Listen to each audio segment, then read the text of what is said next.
Glad you're here. Today's a great day. Not only do we get to celebrate moms, we also get to dedicate babies, and it just doesn't get any better than that. Even though it does occur to me that you do know this, that babies are only here for one purpose, and that's to replace us. Right? They look cute and everything, but they're here to replace us. I want you to turn, if you would, to Proverbs chapter 31. That's where we're going to be this morning. And as you turn there, I want to read something to you. It's called the Mommy Test. The Mommy Test. Came across this a while back, and I don't know who wrote this, but a woman tells this story. She says, I was out walking with my friend, and she picked up something off the ground and started to put it in her mouth. I took the item away from her, and I asked her not to do that. Why? My daughter asked. Because it's been laying outside. You don't know where it's been. It's dirty and probably has germs, I replied. And at this point, my daughter looked at me with total admiration and asked, wow, how do you know this stuff? She says, I was thinking quickly. All moms know this stuff. It's on the mommy test. You have to know it, or they don't let you be a mommy. We walked along in silence for 2 or 3 minutes, but she was evidently pondering this new information. Oh, I get it, she beamed. So if you don't pass the test, you have to be a daddy. Exactly, I replied with a big smile on my face and joy in my heart. Well, in Proverbs chapter 31, we come to what you might call the ultimate mommy test. And if you're wondering why a man can't pass the mommy test, here's why. And this is Proverbs 31, very familiar. A lot of you, we read this and looked at it in the past. I'm just going to read the whole thing through to you, though. And then kind of think about what your reaction is to this. An excellent wife who can find, for her worth is far above jewels. The heart of her husband trusts in her, and he will have no lack of gain. She does him good and not evil all the days of her life. She looks for wool and flax, and she works with her hands in delight. She is like merchant ships. Yeah, that might not be the best analogy, but okay. She is like merchant ships. She brings her food from afar. She rises also while it is still night and gives food to her household and portions to her maidens. She considers a field and buys it. From her earnings, she plants a vineyard. She girds herself with strength and makes her arms strong. She senses that her gain is good. Her lamp does not go out at night. She stretches out her hands to the distaff, and her hands grasp the spindle. She extends her hand to the poor, and she stretches out her hands to the needy. She is not afraid of the snow for her household, for she makes all her coverings for herself, or for her household is clothed with scarlet. She makes coverings for herself. Her clothing is fine linen and purple. Her husband is known in the gates, and when he sits among the elders of the land, she makes linen garments and sells them and supplies belts to the tradesmen. Strength and dignity are her clothing, and she smiles at the future. She opens her mouth in wisdom, and the teaching of kindness is on her tongue. She looks well to the ways of her household, and she does not eat the bread of idleness. Her children rise up and bless her husband also, and he praises her, saying, many daughters have done nobly, but you excel them all. Charm is deceitful and beauty is vain, but a woman who fears the Lord, she shall be praised. Give her the product of her hands, and let her works praise her in the gates. What's your reaction to that? Well, mine is actually a question. If that's the mommy test, doesn't it seem like there should be a whole lot more daddies in this world? I mean, if this is a test and it's not, nobody could pass it. I mean, stop and think about it. She doesn't sleep. She works out, verse 17, told us she makes her arms strong. She never shops at Nordstrom's or even Target because she makes her own clothes. She's generous to the poor. She never loses her temper, always speaks with kindness, never has a headache. Her children rise up every morning and say, Mom, you're the best. Does that sound real to you? Does that sound like a real person to you? I mean, you can read it one way, and it sounds as if this woman is a combination of Martha Stewart, before she went to prison, Mother Teresa, and a supermodel in one package. But the truth is, no woman can live this out perfectly any more than any of us can live out the fruit of the Spirit. perfectly, or that any of us can be like Jesus perfectly. But this is what I find interesting. The whole book of Proverbs is about what? It's about wisdom. And now at the very end, in the very last chapter, it's as if the person who put it together wants to hold up the best example of what he's been talking about for 30 chapters. And he holds her up and he says, this is wisdom. This is the personification of wisdom. This is wisdom in the flesh. And her name is Mom. The world would be a better place if we were all a bit more like Mom. In other words, these are qualities that we should all aim for. And I want to mention 6 out of a number of different qualities that you find in this verse. And first on my list is this idea of wisdom. And you see that in this woman's life, and it should be in all of us. Look at verse 26, where we're told that she opens her mouth in wisdom. In other words, she gives wise counsel. And the reason for that is because wisdom is woven through the fabric of everything that she does. She works hard, invests wisely, spends prudently, speaks carefully, honors her family. She lives skillfully with wisdom. And the word primarily has to do with relational things. I want to show you a verse. This is Proverbs 24, verses 3 and 4. If we can put that up for you. We're told by wisdom a house is built, and by understanding it is established, and by knowledge the rooms are filled with all precious and pleasant riches. In other words, all good things. But what you need to understand is these verses have nothing to do with building a house, and they have everything to do with establishing a home. How do we know that? Because the construction components aren't wood and brick and mortar. They're wisdom and understanding and knowledge. In other words, they're relational rather than material. And so, guys, here's something that you need to learn from your wife. Men, this is something that you need to learn from moms. More important than earning a living is making a life. More important than your house is the home that you're building. And its foundation is wisdom, and its frame is relational. And one reason that men flunk the mommy test is because they tend to forget that. Chuck Swindoll writes this. He says, "Fathers, your work is important, but your home is essential." I think it's obvious what I'm getting at. Work is temporary. Work comes and goes. Work has its place, and diligence is to be modeled there, but the home is permanent. It is the lingering legacy of a father's life. Children do not remember their father's work. Children remember their father at home. And then he quotes the great theologian Erma Bombeck. Erma Bombeck reminds us of the mystery of a father at work.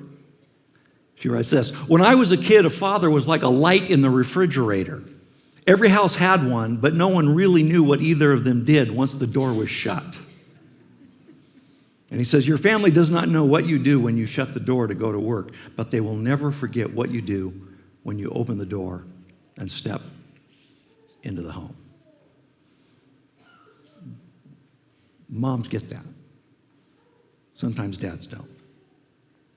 And then, so there's wisdom, and then hand in glove with that is kindness. We see it in the same verse, second part of the verse. She opens her mouth in wisdom, and the teaching of kindness is on her tongue. She not only speaks wisdom, she speaks kindness, which isn't always easy to do, right? When your kid has spilt their milk, for the 15th time, or poured honey all over the carpet, those kinds of things, not always easy to speak kindness. Someone has said, you spend the first 2 years of their life teaching them to walk and talk, and then you spend the next 16 telling them to sit down and shut up, okay? And it can seem like that at times. But one of the things about moms is their kindness, and the teaching of kindness is on her tongue. Dorothy Nolte writes this: if a child lives with criticism, he learns to condemn. If a child lives with hostility, he learns to fight. If a child lives with ridicule, he learns to be shy. If a child lives with shame, he learns to feel guilty. But on the other hand, if a child lives with tolerance, he learns to be patient. If a child lives with encouragement, he learns confidence. If a child lives with praise, he learns to appreciate. If a child lives with fairness, he learns justice. If a child lives with security, he learns to have faith. If a child lives with approval, he learns to like himself. If a child lives with acceptance and friendship, he learns to find love in the world. Without excusing men in the least, the truth is most of us learn from our mothers to be demonstrative and caring and compassionate. And in fact, I suspect if we went around the room and we thought about what it is that our parents gave to us, most of us would say that we got tenderness and kindness and caring from our mother, and maybe hard work from our dad.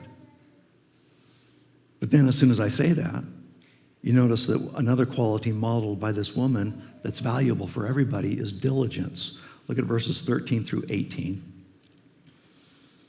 She looks for wool and flax. She works with her hands in delight. She is like merchant ships. She brings her food from afar. She rises also while it is still night and gives food to her household and portions to her maidens. She considers a field and buys it.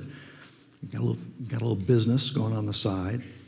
From her earnings, she plants a vineyard. She girds herself with strength and makes her arms strong. She senses that her gain is good. Her lamp does not go out at night. And then verse 27, she looks well to the ways of her household and does not eat the bread of idleness. Now, I don't know about you. I get worn out just reading that. The demands on mothers is relentless. No matter how much you do, right, you're never through. They asked some 4- and 5-year-old kids, what's the difference between moms and dads? And one little girl answered, moms work at work and work at home, and dads just go to work at work. And then another question, what does your mom do in her spare time? And one little guy answered, mothers don't do spare time. And it's true, right? I mean, how could they? Working, cooking, buying, selling, saving, cleaning, carpooling, peace officer, teacher, coach, counselor, nurse, chauffeur, referee, social director, creative consultant, financial advisor, and on and on and on. But I want you to notice something here. Nothing that this woman does, with all that she does, none of it is demanded by her husband. Reading this, you don't get the sense that she is the victim of an overbearing or a controlling spouse. And in fact, her number one cheerleader is her husband. Look at verse 11.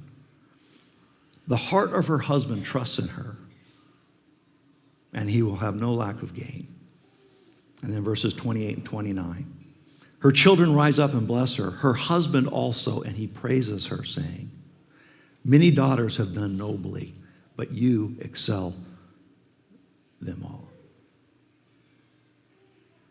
In other words, instead of being threatened by her freedom and her outside interests, he affirms her. He delights in her activities. He is proud of her. He encourages her to be all that God wants her to be. Someone has said, if you want this kind of wife, then you need to be this kind of husband. Which is what? Trusting, encouraging, supportive. And then here's a chilling thought. I don't know who said this.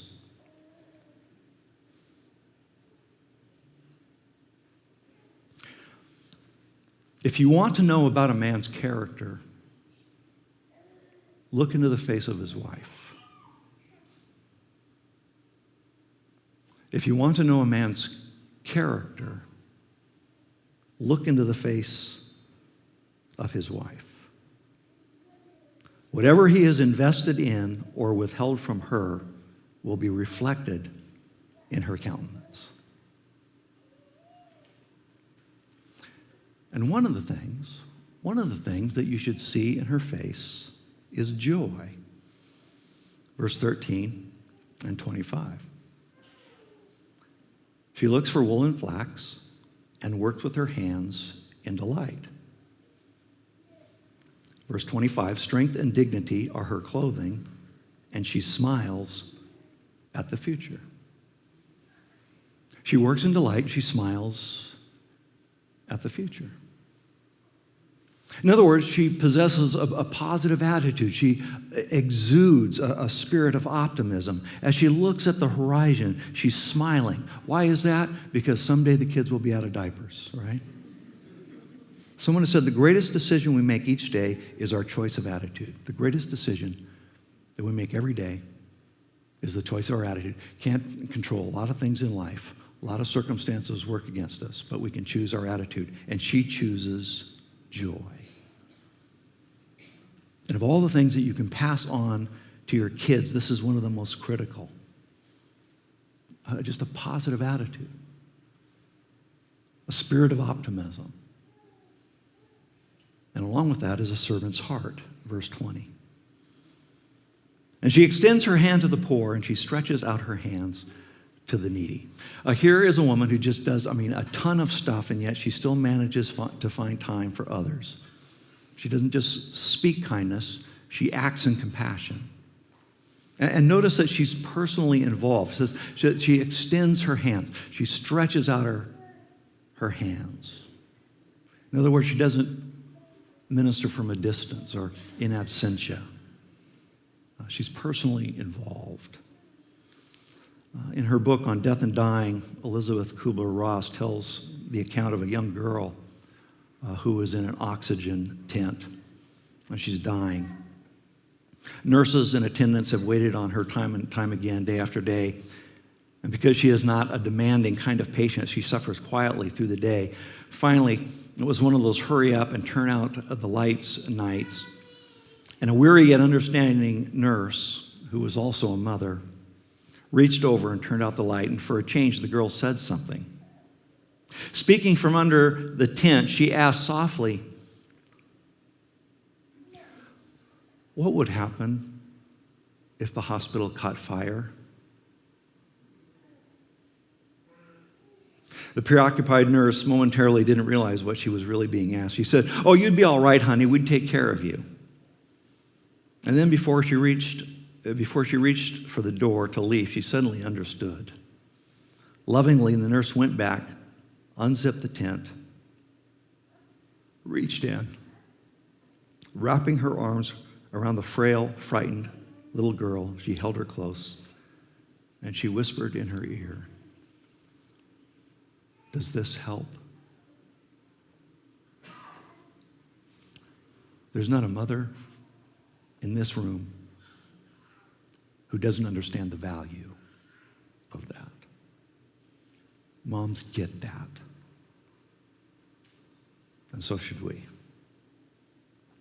And then finally, there's faith. Verse 30. Charm is deceitful, and beauty is vain, but a woman who fears the Lord, she shall be praised. Now, this doesn't mean that she goes around looking like an unmade bed or an unpainted house. It's not wrong to care about your appearance. But it does mean that she has her priorities straight. She understands that time is a great healer, but a rotten beautician. And so she invests her life in that which lasts. And everything this woman does, everything in the way she lives, flows out of her love and reverence for the Lord. And this last quality is mentioned, not because it's the least important, but because it's actually the explanation for everything else. Wisdom, kindness, diligence, optimism, and service just all flows from her faith. And these aren't just great, you understand, these aren't just great qualities for a mom. All 6 of these are great qualities for all of us. But here's the deal. How we live out our life is a choice.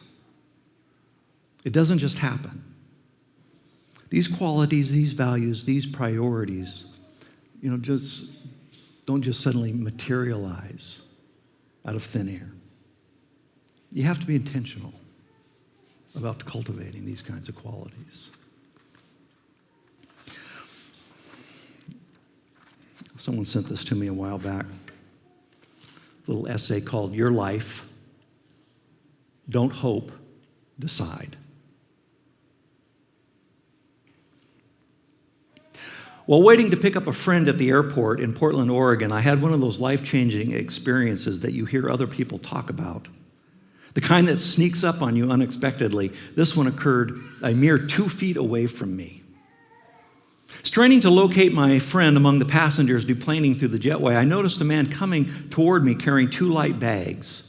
He stopped right next to me to greet his family. First, he motioned his youngest son, maybe 6 years old, as he laid down his bags. They gave each other a long, loving hug. As they separated enough to look into each other's face, I heard the father say, It's so good to see you, son. I missed you so much.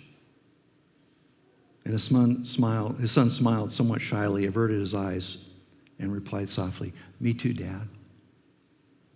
Then the man stood up, gazed in the eyes of his oldest son, maybe 9 or 10, and while cupping his son's face in his hand, said, You're already quite a young man. I love you very much, Zach. And they too hugged, a most loving, tender hug. And while this was happening, a baby girl, perhaps 1 or 1.5, was squirming excitedly in her mother's arms, never once taking her little eyes off the wonderful sight of her returning dad. The man said, Hi, baby girl, as he gently took the child from her mother. He quickly kissed her face all over and then laid her close to his chest while rocking her from side to side. The little girl instantly relaxed and simply laid her head in his shoulder, motionless in pure contentment. And after several moments, he handed his daughter to the oldest son and declared, I've saved the best for last, and proceeded to give his wife the longest, most passionate kiss I remember seeing. He gazed into her eyes for several seconds and then silently mouthed, I love you so much. They stared at in each other's eyes, beaming big smiles at one another while holding both hands.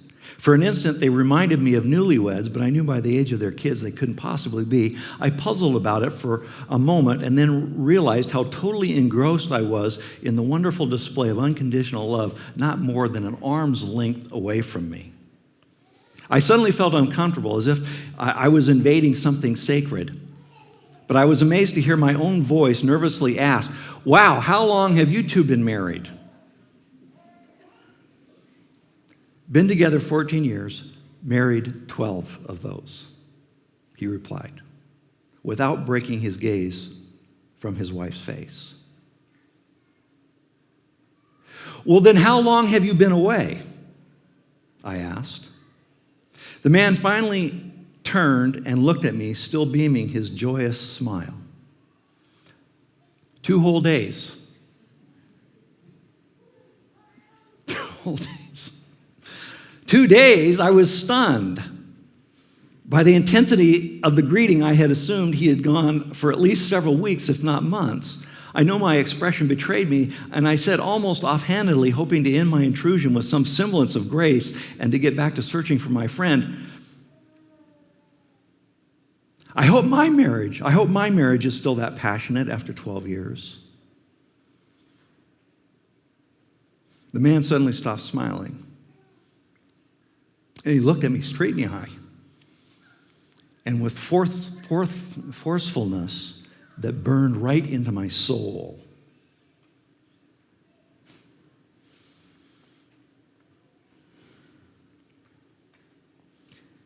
he told me something that left me a different person. He told me, don't hope, friend. Decide. Don't hope. Decide. And then he flashed his wonderful smile again, shook my hand, and said, God bless. And with that, he and his family turned and strode away together. I was still watching that exceptional man and his special family walk out of my sight when my friend came up to me and asked, what you looking at? Without hesitating and with a curious sense of certainty, I replied, my future. Now, what do you think? Will I tell you the truth? What do you think of that story? Tell you the truth, I think it's a little bit sappy. A little too sweet for my taste. But he's got one thing right on target. Don't hope. Decide. These qualities, values, priorities don't just materialize out of thin air. You can't just settle for wishful thinking.